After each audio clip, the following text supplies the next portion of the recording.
বিহু উত্তৰাঞ্চল ৰঙালী বিহু সন্মিলনৰ ঋতিগত ভাৰতীয় স্কুল খেলপথাৰতো 24 মাৰ্চৰ পৰা 30 মাৰ্চলৈ বিহু নাচ আৰু বিহু বাদ্য কৰ্মশালা আজি সামৰণি পৰে।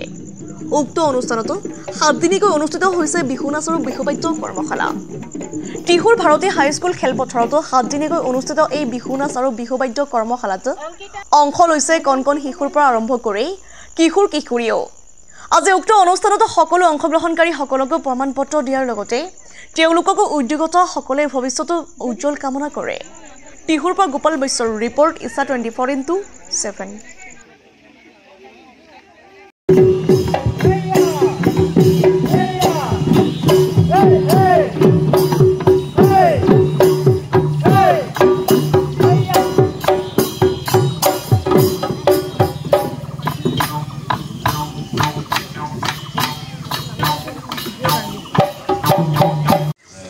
প্ৰমাণপত্ৰ দিলে বিহু কমিটিয়ে কি কবাই মুহূৰ্তত মনৰ অনুভৱ কেনেকুৱা?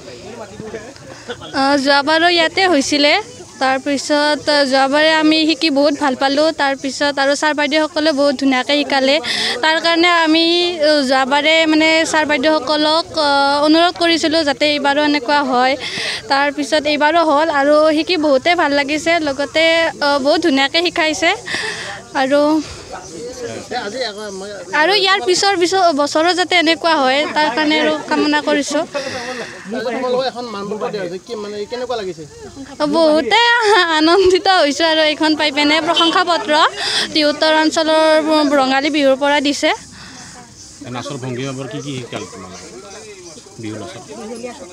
দীঘলীয়া চাপৰ, জৰা নাম, যোজনা, বিহু নাম অলপমান গাই দিওঁ।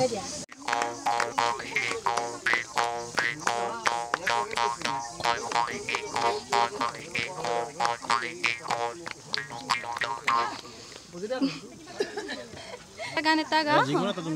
পেপাতি পেপাতি ৰহে দৈ পেপাতি পেপাতি পেপাতি ৰহে দৈ পেপাতি কলি দৈ প্ৰতিযোগী আছে। যোৱাবাৰো আমাৰ সিমান মানে হৈছিল।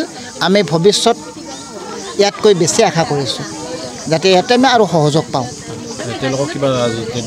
না আজি আমি প্ৰশংসা পত্ৰ চাৰ্টিফিকেট বিতৰণ কৰিছোঁ আৰু আমি আজি নিজেই আমাৰ কমিটিৰ যিখিনি বিষয়ববীয়া আৰু যিখিনি শিক্ষাৰ্থী আছিল বা অন্যান্য আমাৰ এই অঞ্চলৰ বৃহত্তৰ অঞ্চলৰ ৰাইজ আমি লগ লাগি তেওঁলোকৰ মানে নাচ আৰু ঢোল বাদন মানে লক্ষ্য কৰিছোঁ।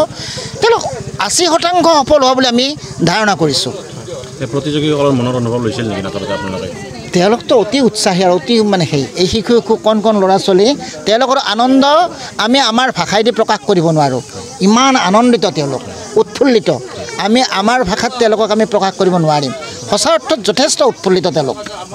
শেষত কি ক'ব উত্তৰাঞ্চল বিহু সন্মিলনৰ উদ্যোগত যিহেতু অনুষ্ঠানটো অনুষ্ঠিত কৰিলে? না আমাৰ এই অঞ্চলৰ ৰাইজৰ সহযোগত টিহু উত্তৰাঞ্চল ৰঙালী বিহু সন্মিলনীয়ে এই কাৰ্যসূচী কৰি আছোঁ। আমাৰতো বিহুৰ আজি প্ৰায় 50 বছৰে হয়। অহা বছৰ আমাৰ 50 বছৰ আমি মানে পদাৰ্পণ কৰিম নহয় জানো কথাটো। আজি 49 বছৰ চলি আছে। গতিকে এই 49 বছৰ টিহু উত্তৰাঞ্চল ৰঙালী বিহুৰ মানে যিটো ৰঙালী বিহুৰ কাৰ্যসূচী সেইটো আপোনালোকেও জানে, অসমৰ বিভিন্ন প্ৰান্তৰ মানুহে জানে। অসমত আমি বিশেষভাৱে প্ৰতিষ্ঠিত আমাৰ বিহুখন এই অঞ্চলত মানে লেখত ল'বলগীয়া। লাখ লাখ মানুহ ইয়াতে সহযোগ কৰে। অকল মানে টিহুৱেই নহয়, কচিজাৰ, নমাটি, নিকাচি, ডুমনি, কৈঠালকুচি, সৰ্থেবাৰী আমাৰ যেতিয়া বিহু মানে মূল ফাংচন হয় না তেতিয়া অসমৰ বিভিন্ন প্ৰান্তৰ পৰা ইয়াত মানে চোৱাৰ কাৰণে আহে। আৰ্টিষ্টখিনি ডাঙৰ ডাঙৰ আৰ্টিষ্ট যিহেতু আহে। আমাৰ এই বিহু মঞ্চত জুবিন গাৰ্গে 3বাৰ মঞ্চস্থ কৰিছে সংগীত, অংগৰাগে এবাৰ। তেনেকৈ অসমৰ এনে এজন শিল্পী নাই যিয়ে নেকি আমাৰ মঞ্চত নাই উঠা। এতিয়া ডক্টৰ ভূপেন হাজৰিকাই আটাইখিনিয়ে আমাৰ এই মঞ্চত মানে পদাৰ্পণ কৰিছে আৰু সেইকাৰণে আমি অতি গৌৰৱান্বিত। সঁচাকৈ ভাল লাগে।